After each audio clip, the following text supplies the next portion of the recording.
Learn to spend 80% of your time as a leader with the 20%. For maximum efficiency and productivity, this is part of the key. Since it's going to be 80-20, and there's plenty of examples to show that it's 80-20, not exactly, but fairly close.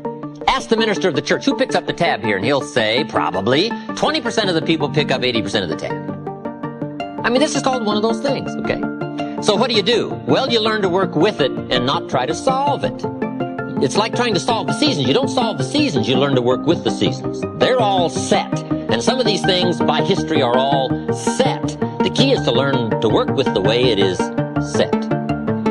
So part of the key of leadership is learning to spend 80% of your time with the 20% because they're doing the 80%. We would call that good leadership sense.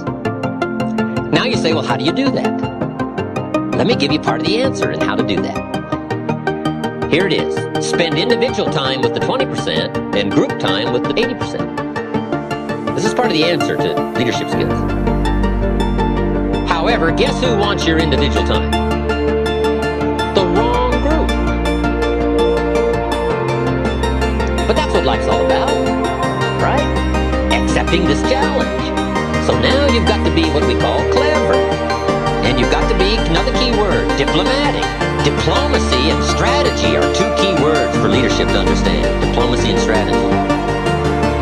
Here's part of the diplomacy. Mary comes and says, I've got a question. You say, Mary, bring your question Saturday morning. I'm going to meet with everybody and I'll cover it. She says, okay. Now, it might not be that easy. But if you start trying to put this in perspective now, groups, you can deal with the 80% by groups, and you can talk to the 20% individually. Now, the pull is in the opposite direction, and it always is. Gravity is the downward pull. Life is the struggle in the opposite direction of gravity. It's downward pull. Life is moving in the opposite direction of the normal negative. Now somebody says, well, I'll just fire the 80%. They're only doing 20% of the business. Well, I wouldn't fool with that. Because after you've fired the 80%, before too long, whoever is left, 20% of them will be doing 80% of the business, and 80% will be doing 20%. All right, this is not something you fire. This is something you learn to work with.